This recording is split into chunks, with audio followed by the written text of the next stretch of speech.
આજના વિડીયોમાં હું તમને શીખવીશ ડીપનેક બ્લાઉઝનો ડ્રાફ્ટિંગ અને કટિંગ કઈ રીતે કરવામાં આવે છે અને ડીપનેક બ્લાઉઝમાં જેટલું વધારે નેક ડીપ હોય તો શોલ્ડર કેટલું માઇનસ કરવાનું હોય છે અને ડીપનેકના પ્રમાણે આર્મહોલ કેટલો લેવાનો હોય છે અલગ અલગ સાઇઝના પ્રમાણે. અને જો આપણો જે પાછળનો જે બેક બેલ્ટ હોય છે એ 1 ઇંચ કે 2 ઇંચનો હોય છે તો ત્યારે આપણે ચેસ્ટમાંથી કેટલું માઇનસ કરવાનું હોય છે એ પણ તમને આજના વિડીયોમાં શીખવવામાં આવશે. અને તમે જો બિગિનર્સ છો અને તમને કંઈ પણ નથી આવડતું હોય તો તમે આ વિડીયો જોઈને શીખી શકો છો. અને તમે જો મારી ચેનલ પર પહેલી વાર આવ્યા છો તો તમે મારી ચેનલને લાઇક, શેર અને સબસ્ક્રાઇબ કરી દેજો. તો ચાલો શરૂ કરીએ આજનો વિડીયો. તો સૌથી પહેલાં અહીં બ્લાઉઝનું મેઝરમેન્ટ છે, ડીપનેક બ્લાઉઝનું મેઝરમેન્ટ. તો અહીં ફૂલ શોલ્ડર છે 13.50 ઇંચ અને આપણી જે ચેસ્ટ છે તે અહીં 30 ઇંચની છે અને કમર છે અહીં 23 ઇંચ અને રેડી શોલ્ડર છે 2.50 ઇંચ અને શોલ્ડર ટુ અપેક્સ છે અહીં 9.5 ઇંચ અને અપેક્સ ટુ અપેક્સ છે 6 ઇંચ અને જે ફ્રન્ટનું જે ગળું છે એ 7 ઇંચ છે અને જે બેકનો બેલ્ટ છે એ અહીં 1.25 ઇંચનો છે અને જે બ્લાઉઝની લંબાઈ છે એ 14 ઇંચની છે. તો સૌથી પહેલા આપણે અહીં બેક પાર્ટનું ડ્રાફ્ટિંગ કરવાના છે. આજે બેક પાર્ટનું તો અહીં બેક પાર્ટનું અહીં મેં ડ્રાફ્ટિંગ કર્યું છે. તો મારો જે અહીં બેકનો બેલ્ટ છે તો તમે અહીં જોઈ શકો છો જે બેકનો બેલ્ટ છે તે અહીં 1.25 ઇંચનો છે એટલે કે અહીંથી અહીં સુધીનો જે મારું બેક બેલ્ટ છે તે અહીં 1 એટલે કે 1.25 ઇંચ આવશે. અને અહીંથી આ રેડી શોલ્ડર છે 2.5 ઇંચનું.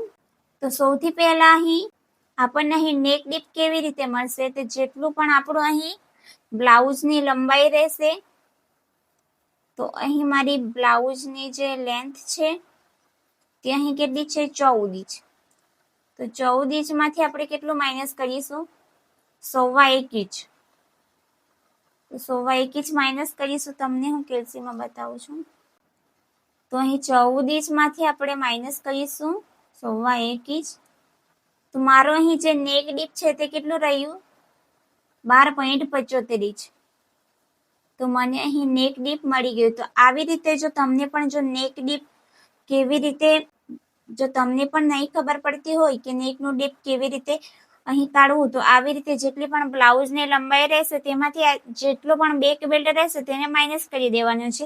તો તમને આપોઆપ અહીં નેક ડીપ મળી જશે. તો હવે આટલું કમ્પ્લીટ થયા બાદ હવે આપણે અહીં બીજું અહીં આપણે લઈશું રેડી શોલ્ડરના પ્રમાણે અહીં કેટલું માઇનસ થશે. તો હવે અહીં નેક ડીપના પ્રમાણે અહીં શોલ્ડર માઇનસ કરવા માટે આપણને અહીં 3 મેઝરમેન્ટ જોઈએ છે. તો સૌથી પહેલા આપણે એ મેઝરમેન્ટ જોઈશું. તો પહેલા આપણે જોઈશું નેક ડીપ. તો નેક ડીપ છે આપણું અહીં 12.75 ઇંચ. તો અહીં લખી દઈશું 12.75 ઇંચ. પછી રેડી શોલ્ડર. તો રેડી શોલ્ડર મારો અહીં કેટલું છે 2.50 ઇંચ. પછી અહીં નેક ડીપ લખ્યા બાદ હવે આપણે અહીં નેકનો શેપ જોઈશું. નેક શેપ. તો મારો અહીં જે મેં ડ્રોઈંગ કર્યું એમાં મારો નેકનો શેપ અહીં રાઉન્ડ છે. તો આવી રીતે અહીં રાઉન્ડ શેપ આવી રીતે દોરી દેવાનું છે. તો હવે આપણે અહીં જે રેડી શોલ્ડર જોવાનું છે એ કેવી રીતે જોવાનું છે તો જેટલું પણ આપણું રેડી શોલ્ડર રહેશે એ રેડી શોલ્ડર ચાર્ટમાં જોવાનું છે. તો મારા અહીં રેડી શોલ્ડર ચાર્ટમાં અહીં માઇનસ થઈ છે નેક ડીપના પ્રમાણે 0.25 ઇંચ.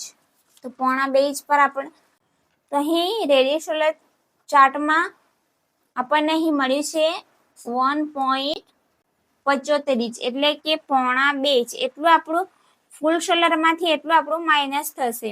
તો હવે આપણે સૌથી પહેલા બેક પાર્ટનું ડ્રાફ્ટિંગ કરીશું. તો સૌથી પહેલા મેઝરમેન્ટ જોયા બાદ હવે અહીં પેપર લઈ લીધું છે અને જો તમે પણ બિગિનર્સ છો તો સૌથી પહેલા તમારે પણ પેપર પર એની પ્રેક્ટિસ કરવાની છે. એટલે કે પેપર પર દોરવાનું છે પછી તમારે મેન અસ્તર પર કરવાનું રહેશે. તો સૌથી પહેલા તમને હું અહીં પેપર પર જ સમજાવું છું. તો આવી રીતે અહીંથી સીધી લાઈન દોરી દેવાની છે. સૌથી પહેલા તો હવે સીધી લાઈન દોર્યા બાદ ઉપરની સાઈડ થી પણ સીધી લાઈન દોરી દઈશું, કારણ કે જે પેપર હોય છે એ અહીંથી વધારે હોય છે અને અહીંથી ઓછું હોય છે, એટલા માટે અહીંથી સીધી લાઈન દોરી દેવાનું એ બેસ્ટ હોય છે. તો સૌથી પહેલા આટલું કમ્પ્લીટ કર્યા બાદ હવે જેટલું પણ આપણું ફૂલ શોલ્ડર રહેશે, તો તમે અહીં મેઝરમેન્ટમાં જોયું હશે કે અહીં જે મારું ફૂલ શોલ્ડર છે તે 13.50 છે, તો તેમાં 1 ઇંચ પ્લસ કરી દેવાનું છે. અને આ પ્લસ કરવાનું છે એ ખાલી બેક પાર્ટમાં જ કરવાનું છે પ્લસ. તો મારું અહીં 13.50 હતું, તો તેમાં હું 1 ઇંચ પ્લસ કરું છું, એટલે કે 14.50 ઇંચ મારું ફૂલ શોલ્ડર રહેશે. તો હવે એને હું ડિવાઈડ 2 કરીશ. તો એને આવી રીતે ઈચ ટેપને આવી રીતે વાળી દેવાની છે. તો આપણને અહીં મળી જશે ફૂલ શોલ્ડરનું અહીં અડધું, એટલે કે 7.25 ઇંચ. તો આવી રીતે અહીં 7.25 ઇંચ પર માર્ક કરવાનું છે, આવી રીતે. હવે અહીં માર્ક કર્યા બાદ બેક પાર્ટ તો આપણું ડીપ છે, તો ડીપ નેકમાં અહીં આપણે ડાઉન કેટલું જવાનું છે, તો ડીપ નેકમાં આપણે ડાઉન જવાનું છે 1 ઇંચ ફિક્સ. જો તમારે બેકમાં હોય કે ફ્રન્ટમાં હોય, જો તમારે ડીપ નેક બ્લાઉઝ હોય તો તમારે 1 ઇંચ ડાઉન જવાનું છે. હવે આટલું કમ્પ્લીટ થયા બાદ અહીંથી આપણે માર્ક કરીશું 2.5 ઇંચ પર. 2.5 ઇંચ ફિક્સ છે.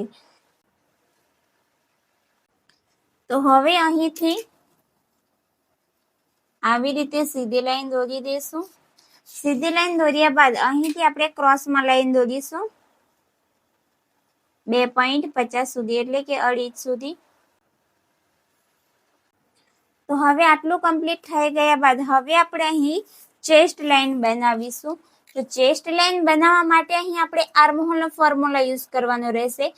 તો એ સાઈઝના પ્રમાણે અલગ અલગ રહેશે. તો હવે અહીં આર્મહોલનો અહીં ફોર્મ્યુલા યુઝ કરવાનો છે, તો એ સાઈઝના પ્રમાણે અલગ અલગ રહેશે. અને જો મારી અહીં જે ચેસ્ટ છે એ 30 સાઈઝની છે, તો અહીં એનું ફોર્મ્યુલા યુઝ થશે બેક પાર્ટમાં. ચેસ્ટ છે મારી 30, તેને કરીશું ડિવાઈડ 6 પ્લસ કરીશું તેમાં 1/2 ઇંચ. તો મને અહીં આર્મહોલ મળશે એનું 5.50 ઇંચ. તો હવે અહીં હું માર્ક કરી દઈશ 5.5 ઇંચ પર આવી રીતે. અને અહીંથી આપણે સીધી લાઈનથી ચેક કરીશું તો અહીં આવશે 6.5 ઇંચ. તો અહીંથી ઉપરની લાઈનથી આપણે શા માટે અહીંથી ચેક કરીશું, કારણ કે અહીં સીધી લાઈન બનાવવા માટે. હવે આપણે અહીંથી આવી રીતે સીધી લાઈન દોરી દઈશું. તો હવે અહીં સીધી લાઈન દોર્યા બાદ જેટલી પણ આપણી ચેસ્ટ રહેશે એને ડિવાઈડ 4 કરીશું.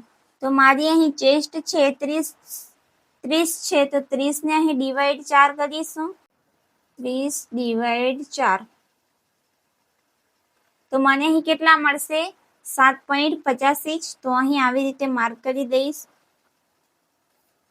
અને 1.5 ઇંચ અહીં લેવાનું છે સિલાઈ માટે. અને જો તમને વધારે સિલાઈ જોઈતી હોય તો તમે અહીં 2 ઇંચ પણ લઈ શકો છો.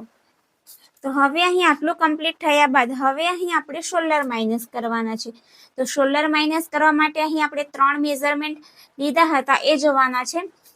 તો તમે અહીં જોઈ શકો છો 3 મેઝરમેન્ટ કયા કયા લીધા છે. નેક ડીપ, રેડી શોલ્ડર અને નેક શેપ. તેના પ્રમાણે અહીંથી શોલ્ડર માઇનસ થશે. તો મારું અહીં બેકમાં કેટલું શોલ્ડર માઇનસ થશે 1.75. 1.75 એટલે અહીં કેટલું આવશે, તો અહીં 1.75 એટલે કે 2.5 ઇંચ. તો જ્યાં આપણે 1 ઇંચ ડાઉન ગયા હતા ત્યાં ઇંચ ટેપને આવી રીતે મૂકી દેવાનું છે અને 1.75 ઇંચ પર આવી રીતે માર્ક કરવાનું છે. તો હવે આપણને અહીં શોલ્ડર કેટલું મળશે 5.5 ઇંચ અને 1 લાઈન. તો જેટલું પણ અહીં રહેશે એટલું જ આપણે ચેસ્ટ લાઈન પર પણ માર્ક કરીશું આવી રીતે. હવે અહીંથી સીધી લાઈન દોરી દેવાની છે. તો અહીં આપણને મળશે જે અહીં શોલ્ડર છે એ 5.5 ઇંચ અને 1 લાઈન. તો મારી અહીં થોડી મિસ્ટેક થઈ ગઈ હતી. તો અહીં આપણને જેટલું અહીં શોલ્ડર રહેશે એટલું જ આપણે ચેસ્ટ લાઇન પર પણ માર્ક કરીશું. તો અહીં આપણને આવશે 5.5 ઇંચ અને એક લાઇન. તો ચેસ્ટ લાઇન પર પણ આપણે આટલું જ કરીશું. તો અહીં આવશે. તો હવે અહીં આટલું કમ્પ્લીટ થઈ ગયા બાદ હવે આપણે અહીં આર્મહોલનું સેન્ટર લેશું. તો આવી રીતે અહીં જે માઇનસ શોલ્ડર અને ચેસ્ટ લાઇન સુધીનું આવી રીતે અહીં સેન્ટર લેવાનું છે. જ્યાં સેન્ટર આવે ત્યાં માર્ક કરવાનું છે. હવે આટલું કમ્પ્લીટ થઈ ગયા બાદ હવે અહીંથી ક્રોસ માર્ક જવાનું છે. તો સાઈઝના પ્રમાણે અહીં ક્રોસ માર્ક અલગ અલગ જવાનું રહેશે. જો તમારે અહીં સાઈઝ 27 થી જો 30 સાઈઝ સુધીમાં આવતી હોય તો તમારે અહીં ક્રોસ માર્ક કરવાનું છે 0.75 ઇંચ એટલે કે 0.5 ઇંચ. તો અહીં આવશે. તો હવે અહીં શેપ આપવા માટે આવી રીતે ફ્રેન્ચ કર્વ લઈ લેવાનો છે. અને જો તમારી પાસે નહીં હોય તો તમે એને એડજસ્ટ કરી શકો છો. તો હવે અહીં જ્યાં શેપ અહીં મેચ થતો હોય ત્યાં આવી રીતે અહીં શેપ આપવાનો છે. જ્યાં મેચ થતો હોય ત્યાં આવી રીતે. હવે અહીં આટલું કમ્પ્લીટ થઈ ગયા બાદ હવે જે માઇનસ શોલ્ડર અને 2.5 ઇંચ સુધીનું સેન્ટર લેવાનું છે આવી રીતે. તો હવે અહીં સેન્ટર લીધા બાદ જેટલી પણ આપણી બ્લાઉઝની લેન્થ રહેશે તેમાં આપણે 1 ઇંચ પ્લસ કરી દેવાનું છે. તો મારે અહીં બ્લાઉઝની લેન્થ છે 14 ઇંચ. તો તેમાં હું 1 ઇંચ પ્લસ કરીશ એટલે કે 15 ઇંચ પર માર્ક કરીશ. તો હવે અહીંથી સીધી લાઈનથી ચેક કરીશું તો સવા 15 ઇંચ આવશે. તો અહીંથી પણ આપણે આવી રીતે સીધી લાઈન બનાવવા માટે આપણે 15 ઇંચ પર માર્ક કરીશું. તો હવે અહીંથી સીધી લાઈન દોરીશું આવી રીતે. તો હવે અહીં સીધી લાઈન લીધા બાદ હવે અહીં કમરનો અહીં માર્કિંગ કરીશું. તો અહીં મારી કમર છે 23 ઇંચ. તો 23 ને ડિવાઈડ 4 કરીશું. તો મને અહીં કેટલા મળશે 5.75 ઇંચ એટલે કે 5.6 ઇંચ. અને હા, તમને પણ જો અહીં ટક્સ લેવાનું હોય તો તમે અહીં 1 ઇંચ એડ કરી શકો છો. અને ટક્સ નથી લેવાનું હોય તો તમારે અહીં ખાલી માર્જિન માટે જ એડ કરવાનું રહેશે. તો મેં અહીં ટક્સ નથી લેવાની એટલે માટે હું અહીં માર્જિનનો જ એડ કરું છું દોડી જ. તો હવે આ વાળી લાઈન અહીંથી આવી રીતે માર્ક કરી દેવાનું છે એટલે કે સીધી કરી દેવાની છે. અને જો તમે પણ અહીં બ્લાઉઝ બનાવ્યા બાદ તમારું પણ અહીં જે સાઈડ પાર્ટ હોય છે અહીંથી આ ટૂંકો પડતો હોય છે. અને જો તમને અહીં વધારે જોઈતો હોય તો તમે અહીં એક ટ્રીક અપનાવી શકો છો. અહીંથી 0.25 ઇંચ જેટલું અહીંથી નીચે જવાનું છે આવી રીતે. અને જો તમારે અહીં લંબાઈ વધારે જોઈતી હોય તો તમે અહીંથી 0.25 ઇંચના બદલે તમે અહીં 1/2 ઇંચ પણ પ્લસ અહીં 1/2 ઇંચ પર પણ માર્ક કરી શકો છો. તો હવે અહીં 0.25 ઇંચ અહીં માર્ક કર્યા બાદ અહીંથી જેટલી પણ ક્રોસમાં જતી હોય સ્કેલ એટલી જવા દેવાની છે. પછી આ વાળી લાઈન અહીં આવી રીતે અહીં સુધી આવી રીતે માર્ક કરી દેવાનું છે. અને આ વાળી લાઈનને અહીં. તો તમારે પણ અહીં સાઈડ પાર્ટ ટૂંકો પડતો હોય તો તમે અહીં આવી રીતે માર્ક કરી શકો છો. તો હવે અહીં આટલું કમ્પ્લીટ થઈ ગયા બાદ હવે આપણે અહીં બેક બેલ્ટ માર્ક કરીશું. તો મારો અહીં જે બેક બેલ્ટ છે એ 1.25 ઇંચનો છે. તો તેમાં હું 1 ઇંચ પ્લસ કરીશ તો મને અહીં માર્ક કરવું પડશે 2.25 ઇંચ પર. તો અહીં આવશે 2.25 ઇંચ આવી રીતે. તો અહીં આટલું જ માર્ક કરવાનું છે. તો હવે આપણે અહીં રેડી શોલ્ડરનું માર્ક કરીશું. તો રેડી શોલ્ડર મારું અહીં કેટલું છે 2.25 ઇંચ અહીં 2.5 ઇંચનું છે એટલે કે 2.50 ઇંચનું છે. તો તેમાં હું 1 ઇંચ પ્લસ કરીશ એટલે કે 3.5 ઇંચ આવશે. તો 3.5 ઇંચ મારા ક્યાં આવે છે અહીં આવે છે 3.5 ઇંચ. તો અહીંથી 1/2 ઇંચ જેટલું નીચે જવાનું છે. અને ફરીથી અહીંથી જે માઇનસ શોલ્ડર હતું ત્યાંથી ફરીથી અહીં ચેક કરવાનું છે કે મારું 3.5 ઇંચ અહીં પરફેક્ટ આવે છે કે નહીં. તો મારા 3.5 ઇંચ અહીં એક લાઈન જેટલું વધારે આવે છે, તો હું અહીં આવી રીતે માર્ક કરીશ. પછી અહીંથી સીધી લાઈન દોરી દઈશું આવી રીતે. તો હવે અહીં તમને સમજ પડી ને, અહીં જેટલી પણ રેડી શોલ્ડર રહેશે તે અહીં સુધી માર્ક કરવાની છે. પછી અહીંથી હાફ ઇંચ નીચે જવાનું છે. પછી ફરીથી અહીંથી અહીં સુધીનું માપ લેવાનું છે. તો હવે અહીં એની નેક વિડ્થ કેટલી રહી છે? તો હવે એની અહીં નેક વિડ્થ છે 2 ઇંચની. તો હવે અહીં આપણે માર્ક કરીશું. તો હવે અહીં નેકની જે નેક વિડ્થ હતી એ 2 ઇંચ છે. તો હવે અહીં આપણે કેટલા પ્લસ કરીશું? જો તમને પણ અહીં બ્રોડ જોઈતું હોય તો તમે અહીં હાફ ઇંચ, 0.75 ઇંચ, 1 ઇંચ અહીં પ્લસ કરી શકો છો. તો મેં અહીં 1 ઇંચ જેટલું અહીં પ્લસ કરી છું, એટલે કે 3 ઇંચ પર અહીં માર્ક કરું છું આવી રીતે. કારણ કે મને અહીં વધારે ડીપ જોઈએ છે, એટલે હું અહીં 3 ઇંચ પર માર્ક કર્યું છે. અને તમને પણ જો અહીં વધારે ડીપ નહીં જોઈતું હોય તો તમે અહીંથી, એટલે કે અહીંથી વધારે અહીંથી બ્રોડ નહીં જોઈતું હોય તો તમે અહીં 2 ઇંચ લઈ શકો છો, 2 ઇંચ 2.5 ઇંચ લઈ શકો છો. અને તમને જો અહીં સાઈડ પાર્ટ પર વધારે બ્રોડ જોઈતું હોય તો તમે અહીં 1 ઇંચ કે હાફ ઇંચ અહીં પ્લસ કરી શકો છો. કારણ કે મને અહીં વધારે બ્રોડ જોઈએ છે, એટલા માટે હું અહીં 1 ઇંચ પ્લસ કર્યું છે.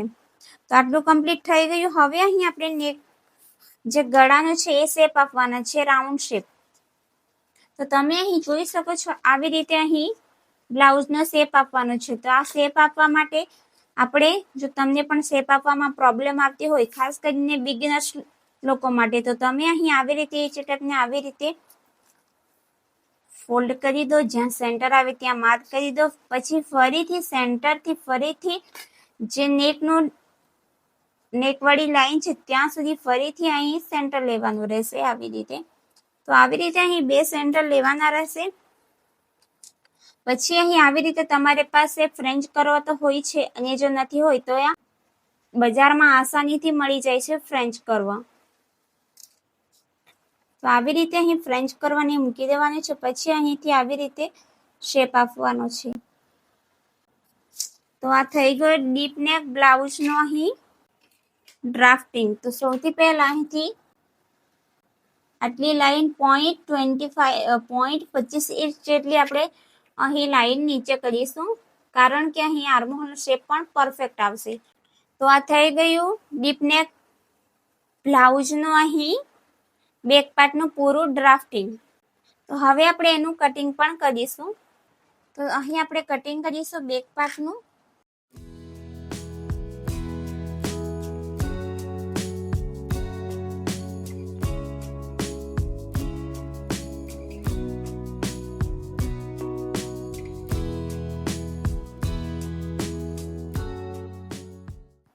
તો આવી રીતે જે એક્સ્ટ્રા હોય છે એને અહીંથી કટ કરી દેવાનું હોય છે.